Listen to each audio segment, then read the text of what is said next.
Good afternoon. Thank you for cutting your lunch short and arriving at our Millennial and Gen Z panel. Although millennials have been driving the demand for access to content from multiple screens and platforms, it seems that all demographics are now seeking the same access. All of us are competing for an audience and a customer. Jake and his panel will explore how cable companies are pivoting to meet those demands through packaging, new products, and advertising to millennials. Jake Katz is our VP of Audience Insights and Strategy for Sean Diddy Combs' Revolt Media and TV. He oversees the consumer research and strategy, helping to inform the company's digital product development, social media, as well as its linear and online content creative guardrails.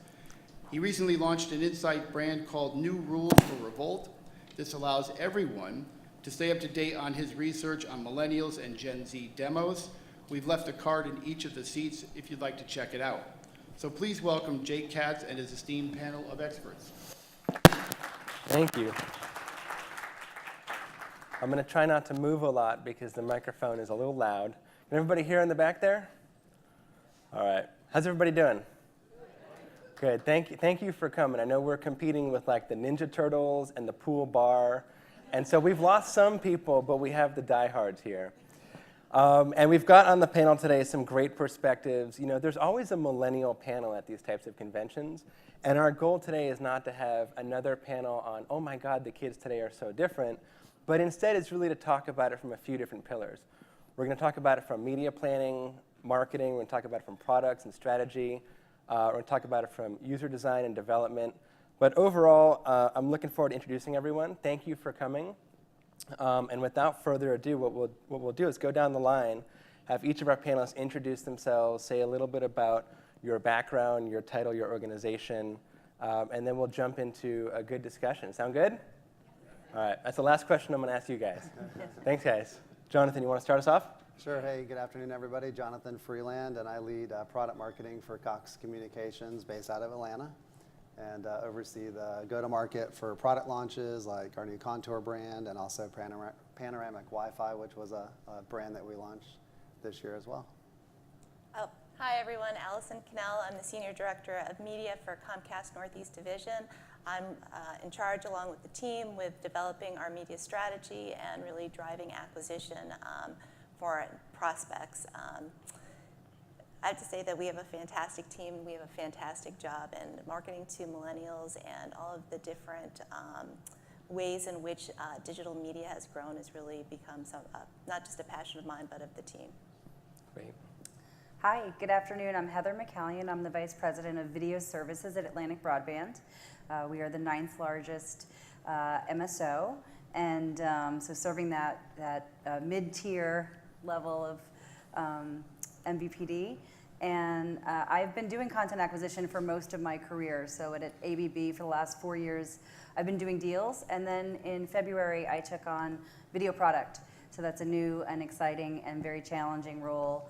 And I am predominantly responsible for bringing innovation to our video platform through our partnership with TiVo and through other partnerships in the industry. Cool. Thank you, and welcome, guys. So I think the first thing we want to do is just acknowledge that, you know, a Nielsen report came out, Jonathan and I were talking about. So technically, millennials actually go up to 37 years old now. So they're closer to 40 on one end of the spectrum than they are to 20. So it shouldn't be totally surprising when we hear things like direct mail works, for example.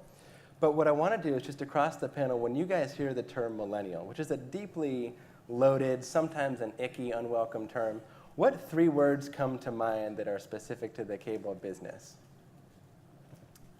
You want to start us off? Oh, sure. So when I think of millennials, I think of 3 words. I think of diversity. So one, just because millennials as a group are the most diverse from a population perspective than any other cohort in America that we've seen so far. And then I think about what that impact is on viewership and programming and what people will see. I also think that they're creative. So they have all of these apps at their disposal that allow them to create content on their own and to interact, and that's how they're social with, again, that's just part of their life. And then lastly, I think they're curious. When we were growing up, if we had a question about, what does a whale sound like, we had to go have our mom bring us to the library, then we have to look it up, we'd have to see the microfiche, and then take out a card to listen to the actual recording. Here you could just put it into your phone and say, Siri, what does a whale sound like? So asking questions is a part of what they do, and seeking those answers in a variety of different ways is how they're brought up. And as marketers, that's something that we need to be thinking about, not just as marketers, but as a cable industry. Yeah, I think sounds exactly right. How about Heather, what do you think? So for us, I think of internet because they are heavy users and consumers of internet. And in our markets, that's actually a really good thing. They're disruptive, and they like free, right? So it's shifting the mindset of this high level of expectation for functionality, and I only need internet and nothing else from you, and trying to use that as an opportunity to sell other things. That's great. Jonathan, what do you think? Mine were segment, diversity, and then also innovation. Yeah. So diversity for many of the same reasons you point out, but also I would add just diversity in terms of how they think and also the sources of content, so Yeah. not just the demographic diversity. From a segment standpoint, the reason I say that is because there's a lot of talk about millennials and then the generation after. And when we look at our customer relationship distribution, they do account for about a third, but then we also have the other 2/3 as well that we don't want to forget about, Gen X and boomers, and some traditionalists as well. So as mass marketers on the MSO side, we really need to really address all the segments in the market and not over-index on some. So that's just helpful context as we think about it. And then innovation is just, again, I think they're the most savvy in terms of aggregating sources of video content from different areas, how to put it all together in different streaming players and things like that. So we definitely need to consider that savviness as we think about how to attract them. Yeah, that's great. I mean, we often hear so much complaints about the pricing of cable, and one of the stats from our research that spawned the whole design of this panel was 65% of these consumers say they feel actually overwhelmed by the amount of content at their disposal. Mm-hmm. Not specific to cable, but just in general, growing up in a world where there isn't just 37 TV channels. There's hundreds, there's limitless voices in social media. How do you all feel the industry is sort of just from a 30,000-foot perspective evolving to meet this new consumer? Yeah, so kind of building on what Jonathan said about how we serve all the segments, we look at it, I gave you what I call our Viagra slide. So our customers are older, and that is really, the bread and butter of our business today. The overall TV household population, over 60% of it is 45 plus, and then a good chunk are in the 25 to 45, and then younger than 25. So the challenge is there are unique opportunities within each of those segments. Our older customers don't want a ton of content. They feel like they're paying way too much for all the content that they have, and they want more choice, and they would buy more from us if they had that choice. The middle, those are our TV traditionalists, though. They prefer watching TV on a big screen as their main source of entertainment. The families, the kids and families, which is 25 to 45, which is a really important segment, is really your sweet spot of TV enthusiasts. They want all the content. They value 40 plus channels as something that they really think that provides value, but they demand best in class user interface and searchability and the ability to find the content they want on the screen they want it, when they want to see it. They don't want to toggle through 25 authentication screens or be sent somewhere else because they can't get it with us. And so they will subscribe and they will stay if you super serve those needs and personalize the experience for them. And that includes aggregation of apps like Netflix and things like that. And then it's still, I think, to be determined for 25 and younger. These are customers, they're internet customers mainly, and the vast majority prefer watching content on the internet. 70% of them go to Netflix first. So, that's a challenge where we have to decide what product we can build that is going to attract them deeper into our ecosystem. So those are the unique challenges among all the segments. But I think, having best-in-class searchability, having a user interface and an aggregation of content to get folks the stuff they need, is going to be the winning game. And so through our partnership with TiVo, we've been able to build on that. And when we launch Hydra and Voice Remote, I think that'll take us even further, which is really exciting. And once we feel like we have products that are going to super serve this group, but also not turn off other groups, like what's really shifting when it comes to marketing actual premium video products and services? So you want to talk about that one a little bit? Sure, and I think Jonathan brought up a great point, and that's about segmentation. It's knowing that millennials is one part of your target audience or one part of the customer audience that you're trying to reach, and thinking about that differently. I'd say for us that's really more of a digital play. So the other 2/3, if you're looking at Gen Xers and Boomers, absolutely TV, it's a broadcast first approach, but for millennials it's really a digital first approach, and it's really with appropriate creative assets as well. So you want to make sure that when you're messaging to them that you're using the right tone. And Marco Day, who's in the audience, and Kelly Riggs, the team has done a great job of creating sort of what we call our adulting creative. And the fact that we're even talking about adulting, I think that means that you know that you're speaking to a millennial. Right. So that we're seeing that works. That's great. And Jonathan, one of the things you brought up on our pre-call was this idea of good enough television. Has anybody heard that term before? So good enough television, well, it's cheaper. I might be borrowing a password over here or downloading something over here.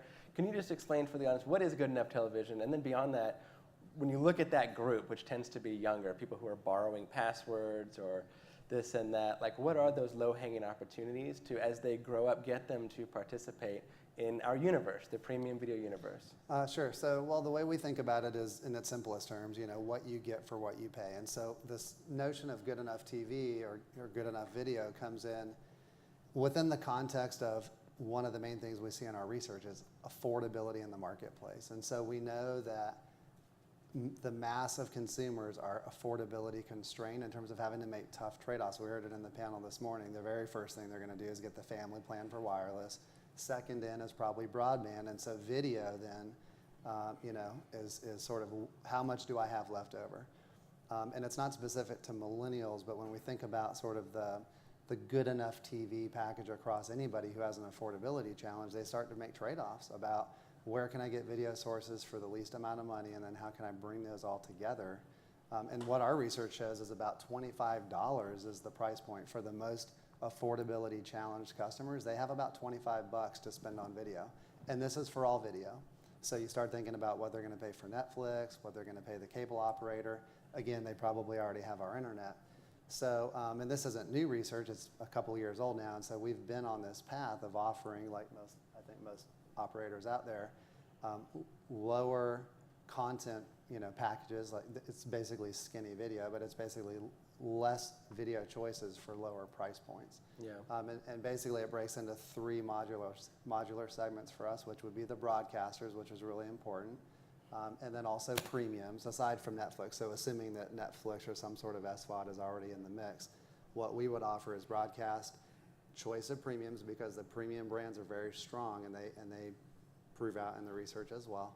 And then for customers who can afford a little bit more, but not the full basic package, it would be access to some non-sports cable content.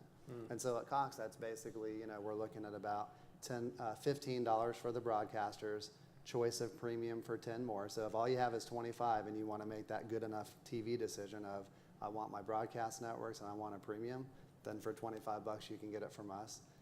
If you have a little bit more than that to spend on the low end, then you can add for $25 more the cable networks as well. But that doesn't include ESPN or anything like that. That's right. And so this is basically, what we find a good percentage of the marketplace wants to get access to. One of our challenges is that when we do the consumer research, we actually find that more of the marketplace wants these types of packages than what our programming agreements will allow. And so we get into this a little bit of a challenge, which we can talk about later. But that's how we think about consumers as it relates to good enough TV. Yeah, no, that's great. How many people in the room here have a teenager in their household, or a tween or below? So you've all been introduced to the world of sort of YouTube superstars and Snapchat stars. And a couple of you mentioned, we talked about millennials, like just the idea that they are creators. We like to joke at Revolt that they're almost better at content marketing and making TV shows than we are. And so how can we stop trying to be professionals at that and just start licensing what they're already doing? But the interesting thing is, like, this industry is built off of buying at wholesale, selling at retail, and you're already stepping outside your comfort zone by partnering with a Netflix and a TiVo and things like that. What does this new world of user-generated video content mean for just purely curation and then also marketing, Allison? I mean, I think for us, we were the first MVPD to actually put Netflix on the set-top box, right? So we embrace it. We actually, since day one, have seen tremendous results. We've got 15% of our total subscriber base, which not all of them have access to Netflix because they're not all TiVo subscribers. 15% use it every single day. So talk about added convenience and convergence of things.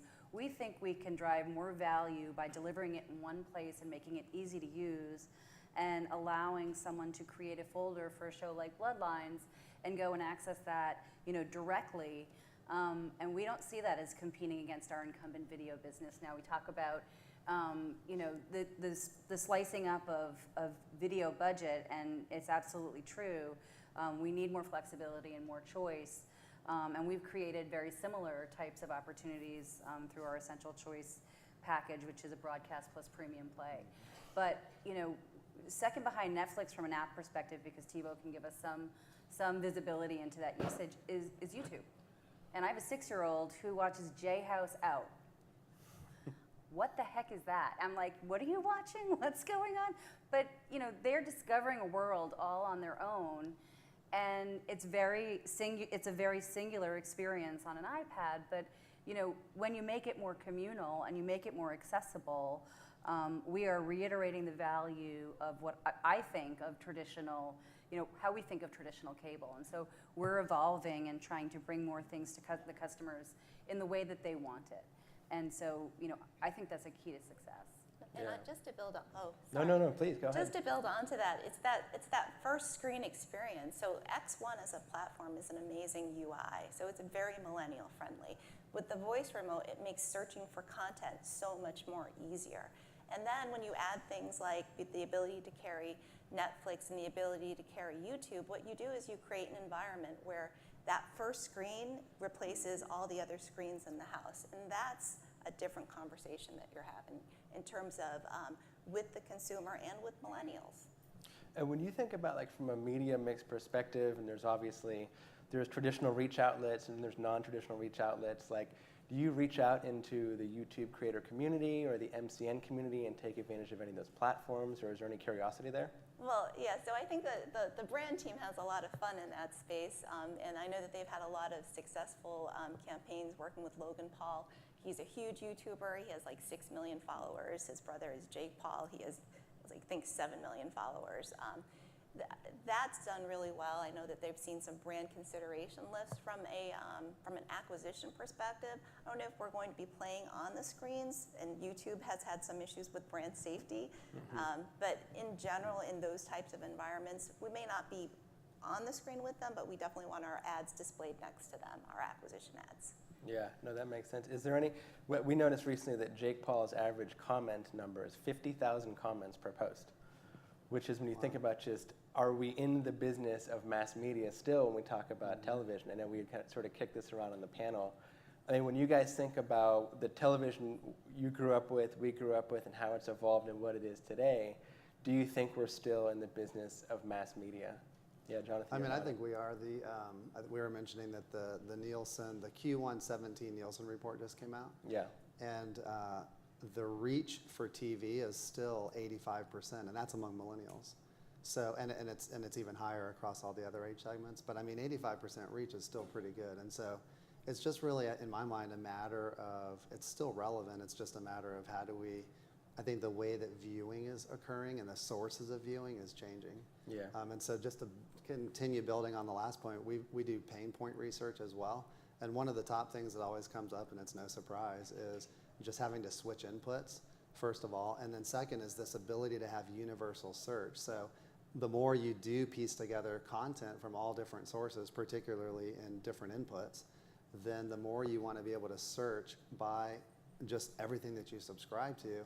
And I think, and Netflix being the most dominant one, and I think that's the power of integrating SVOD into the single input or the first input source.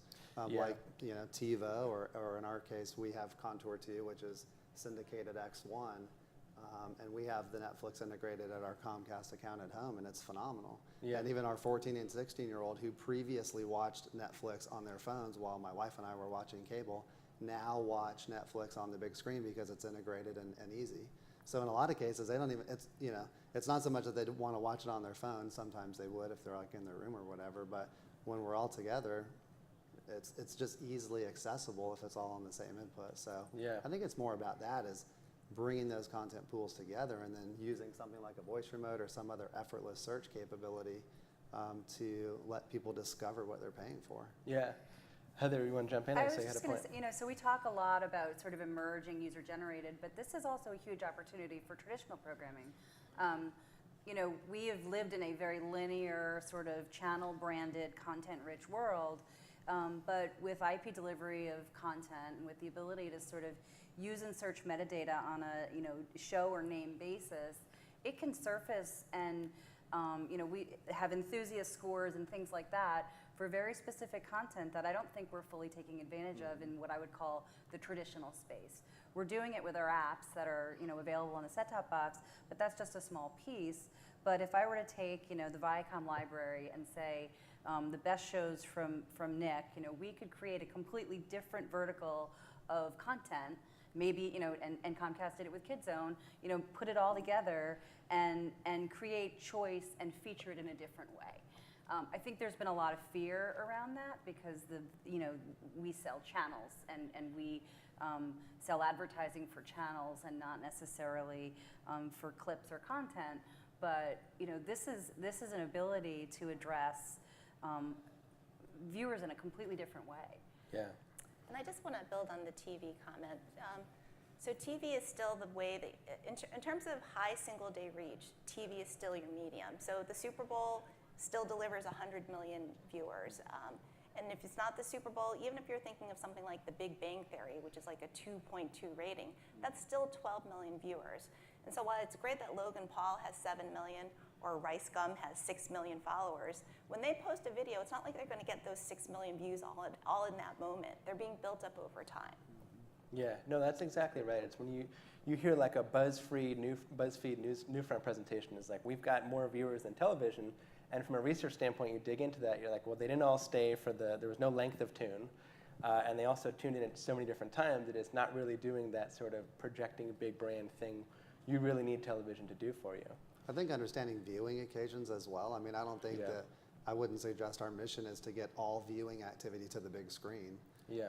I think it's about enabling and empowering search and discovery, and then whatever screen they want to watch it on. There may be viewing occasions where, it is mobile only, and that's the best forum for that occasion. Yeah. I mean, how much of also when you think about the fact that, okay, everybody across demographics thinks it's expensive, but they also clearly don't feel like they totally understand what they're paying for. From both a marketing perspective and a user design perspective, what can we do better to let people know what they have available at their fingertips? Well, I was just going to say, I think that once consumers get the X1 platform in their hands, the value is there. I think that the voice remote, the ability to easily interconnect with whether it's Netflix or YouTube, for it all to be on one screen, I think that value is there. It's just there's so much there. We also need to then follow up and explain everything else that platform does, and that's where those communications need to be either to existing customers. We did that.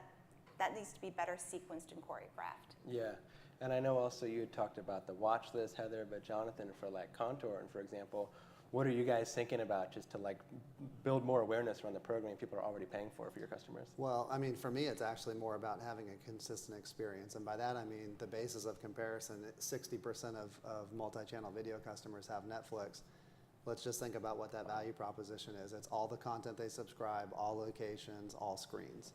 And so this is the experience they're getting from a service that, is less on a monthly basis than ours. When they use our VOD service, for example, depending on the show or the network, they might find rolling 5 episodes. It may not be available at all, or it's available in VOD, full season library, and then they go to TV Everywhere, and it's not really the same experience. And so for me, I think we are already a premium video service, and we need to deliver the experience that's consistent with a premium video experience. And so when we talk to our programming partners, and understand that sometimes it's a rights issue and all that, but we want to have as many full season libraries as we can, and we're working to fill out the top 50 shows, which when our messaging research comes in, by the way, it says that's really important to consumers, and that really resonates. Yeah. You know, that top 50 shows, full seasons of the top 50 shows. Okay, great.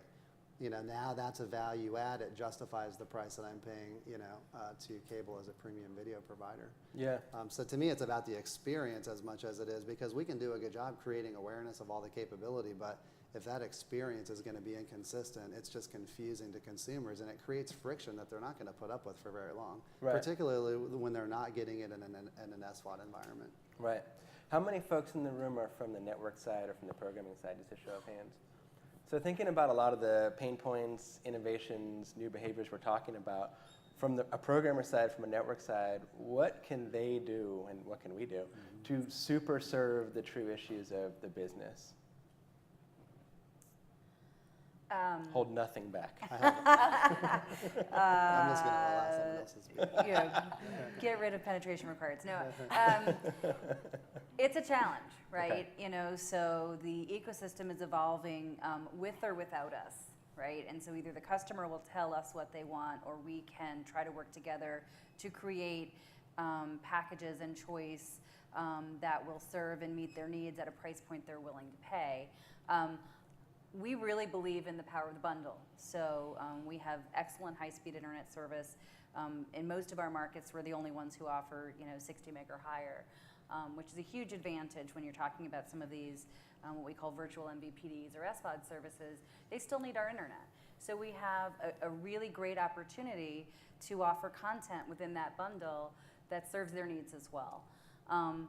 With some more flexibility, I can do that really well. Today, I can do it sort of well, and I can't do a lot of it. I can't market it, because if we go beyond a certain point, we're either paying for subs we don't have because of contractual issues, or we're breaching contracts, and that's a real challenge. So you can either be a part of a smaller bundle and grow together, or we can all abandon the customer and let them go somewhere else. I mean, that's Yeah. kind of how I see it. Yeah, no, it makes sense. Allison, from like a media perspective and a marketing perspective, is there anything non-traditional that could happen in an ideal world? Like, for example, we were recently asked, what about exclusive social media content? Not video, just exclusive social media content and assets from something you're doing. I mean, how do you think about different non-traditional ways to utilize the reach your partners have? I was going to say, if you're 100% in control of your content, it's all about making it discoverable to your different audiences, and being in all of those places where machine learning can recommend to potential audiences what's out there. So, and I think it's hard because there's so much that's out there. So whether it's Snapchat, or it's YouTube, or it's Instagram and Facebook, and that's why multi-channel might be a way to go. Because people are out there looking for content. They're looking for content. They're looking for a void in their viewing. And so if you, as a programmer, have a way to get in front of people that have an interest in what you're doing in a different space, that's a way to build your reach. Yeah. Thinking a little farther down the line, Jonathan, you mentioned during our planning call, pretty much summed it up perfectly. He said, look, we're contractually restricted from meeting the demands of the millennial marketplace. Mm-hmm. From our research on the network side, it's like consumers want to pay like $25 to $100. They want flexibility. They don't want commercials. Like, there's some things that just cannot happen. How much of what we are seeing do we feel is here to stay, and how much of it is just temporary? And I say that as you think about your answer, because there seems to be this thing that follows the millennial generation as they get older, which is they are, you first read about them as they enter your target demographic, and they're going to break your industry. They look so much different. Home Depot's going to go out of business. Nobody's going to buy cable. And then they get older, and they start to look more similar than different. So how much of sort of what we're dealing with today, and again, thinking about generations swing back and forth, how much is here to stay, and what is sort of just timely? I think that overall, I think that we're going to find a way to meet the needs of the market. As marketers, we're just always chomping at the bit to make that sooner than later. It's funny because I was in all-employee meetings when I was in the regions back in 2006, And the questions that we were getting from the all-employee meeting during the Q&A was, what are we going to do about, making sure that Netflix doesn't completely disrupt our video business within the next 3 years? And that was 10 years ago or more now. And we're talking about incorporating Netflix into, cable, set-top boxes and things like that. So it's easy to imagine that, that disruption is happening, and certainly the pace of disruption is accelerating, so we don't want to get complacent, but I think we'll find our way there. I think up till this point, it's been largely about getting the advertising mechanisms in place, and particularly in off TV, like how do you track, how do you get dynamic ad insertion in tablet and mobile apps for videos so that you can monetize that and have the advertising model there as well. We tend to look at the premium providers as almost an early indicator of how that's going, because if you look at HBO, for example, they're one of the proof point examples we have as a cable ecosystem of where all the content is available in any platform in any location with HBO Go. So for example, if you have the HBO VOD library, all of the HBO assets are in VOD. They're all the same assets in HBO Go, which means you can take it anywhere you want. And we see really high usage of that. And so again, the real difference between a premium provider like HBO and then all the other networks we offer from a content consistency standpoint is the advertising dynamic. And so that's the piece I think that will have to evolve over time as enabling technologies get in place. And I think we're getting very close to that now. I mean, I think that's been an issue for us in the past couple years where we just couldn't even agree on like how are we going to measure it. I think those are becoming more common and consistent, and we've got the technology now, so we just have to find our way there. That's fair. And I do want to point out that we have great programming partners that are helping us and partnering. So these are long, held practices, with programming distribution agreements and things like that.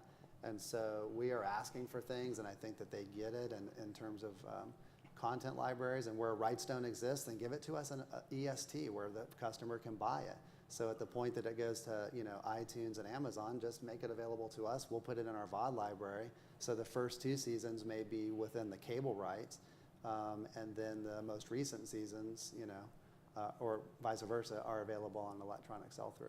So it's just trying to understand what's the common goal. We already have the distributor and supplier relationships. Let's work with the relationships we have to meet the needs of consumers. Otherwise, if we don't, they'll just figure it out on their own. That's and we'll totally all lose right. out. That's fair. How about for you guys? There's always the expression, the more things change, the more things stay the same. I mean, from a media standpoint, certainly there's no place to build big brand like television and premium video. But obviously here comes Gen Z, and how is that something we should be thinking about? Yeah, so I'm just so I feel like context helps. So the new fronts were created, I think, 10 years ago, and they were created because digital ad spend was about 10% of the total mix. And at that time, it was like, TV's going to go away, all these other things, or radio is going to go away. And what you found is that, yes, here we are 10 years later, digital is about 40% of the mix, but digital has grown so much in and of itself. But TV, they're continuing to break records in terms of the network space, and radio is still here. So things evolve. I'm not saying that things don't change at all. Obviously, everybody's mix over time has changed considerably. It's just you're segmenting. Yeah, that's right. Heather, I saw you nodding. Anything to add to that? No, I agree with a lot of what Jonathan said. Just when we approach the marketplace together, a lot of the conversations are like, well, this is the deal for you, and this is what you guys have because you're the traditional provider, and what we're doing over here doesn't really matter, right? Because those aren't going to be cable subscribers anyway. And we have to stop looking at the marketplace that way. We are a great aggregator of content. We like the wholesale relationship that we have, and we'll continue that provided it's sustainable from a margin perspective. But we don't necessarily have to, and so together we can either build the value of that sort of ecosystem that we've built together, or we can abandon it. And I think when I think about the contract deals that I've done and fighting over things like you can't superimpose anything on the screen or you can't do any tune away, that just is not realistic in today's world because tune away is everywhere. Tune away is not just what pops up on your screen. And so we have to, I think, look at it as an opportunity of, we've got to create great content, and we've got to be able to feature it and offer it on whatever screen, and make it easily accessible, and in packages that are affordable to our customer. That's great. And I feel like we couldn't have this conversation without talking about the rise of the skinny bundle, the competition of the skinny bundle. When you guys look around at your competitive set, who's doing something interesting, are we in a skinny bundle bubble, or do we feel like there's going to be a winner, or this is the future? I mean, I think just knowing price point, accessibility, it's clearly something that's born out of all these millennial behaviors we're talking about. What are your guys' thoughts on that? I don't know that I don't think we're in a skinny video bubble because of just, again, the prevailing context of affordability. Right. And so we get that it takes a lot of resources and money to create, high quality content. Right. And so we understand the dynamics, and the dynamics are that the cost of that high quality content are rising over time. And so if affordability, unless something dramatically happens in the macro environment where affordability all of a sudden becomes solved, then I think we're going to have, continuing pressure on people wanting to pay for the high quality content that they want, not the high quality content that they don't want. Yeah. I mean, I just think that's just a trend we're going to have to deal with. Yeah. Or to your point, the risk is that the quality of the user generated content rises sufficiently to where people are making quality trade-offs, and that'd be bad for all of us as well. Right. So anyway, who knows how it's going to all play out, but Right. because of those macro forces in play, I don't think this is something that all of a sudden is just a fad that's going to go away. And Yeah. all of a sudden, people are going to start, liking to pay for stuff that they don't watch anymore. Right. It doesn't Yeah, make that'd be sense. kind of a phenomenon. Yeah. Cool. I know we're bumping up against time here. Anything to add to that before we move on to our last question? So I think the last thing I'd like to ask is, you guys understand up here we have the perspective of video, bundling, user design, strategy, marketing, and media. For each of your guys' spaces in the business, how could they be more flexible to super serve this next generation? I know we oftentimes talk about we're in the business of targeting many demographics. How could each of your spaces be more flexible to super serve this next generation? You want to start us off, Heather? Sure. I mean, I don't think it's anything much different than what we've talked about. It's really about, for each of the age segments that I sort of think about are 45 plus, it's about offering value and choice of channels. And so, 80% of those people think they're paying for stuff they don't watch. So it's the choice, or the illusion of choice at least, and then it's also the functionality. So voice remote, getting the content to them quickly and making it less DIY, so much Yeah. more of a lean back experience. That's the lion's share of our customer today, but that's shifting. For the 25 to 45, it's really about best in class serviceability. So the ability to create a user interface and have technology that gets the content to the customer when and where they want it. In addition to choice. And on the millennial front, it's about the value proposition of what we bring from a content aggregation perspective that's different than some of the SVOD and virtual MVPD offerings. Yeah. So that's where we're focused, and it is tricky to live in today and plan for tomorrow, because the trains have to run on time. Right. The content has to get to the customer, and that's a huge Herculean effort. So. Yeah, that's great. Allison, how about for you? Well, I think for us, from a marketing perspective, it's really about segmentation. And what I mean that's different about, say, traditional segmentation that you might think about is that, a few years back it was all about, what's your ROI? What's the ROI on all your media? And so, we have odometry and we have media mix modeling, and so we know what our ROI is. I think for the next step, it's going to be, what's the customer journey and what's the best approach for reaching millennials, and doing this in our mass media. How do we tap into mass media to be more segmented in our approach, whether it's boomers, whether it's it's from a competitive angle.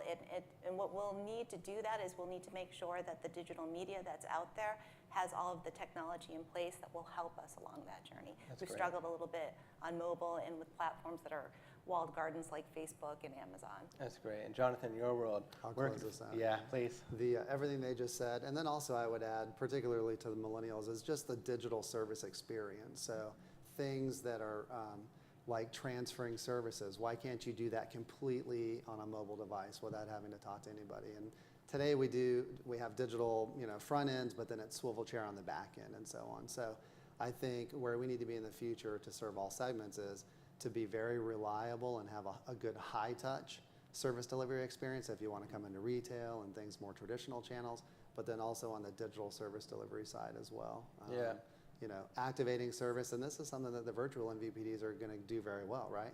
So if you sign up for, one of those services, you're going to have service right away. And so how do we also provide something like that, that if that's important to a consumer, we deliver it? That's great. And that's under construction right now. That's great. Thank you guys so much. So our panelists will be around for questions after we wrap up the panel. I know we have a tight agenda today, but if we can thank our panelists for coming, and thank you all for staying. Yeah. Thanks, guys. Thank you. Cool. Thank you, guys.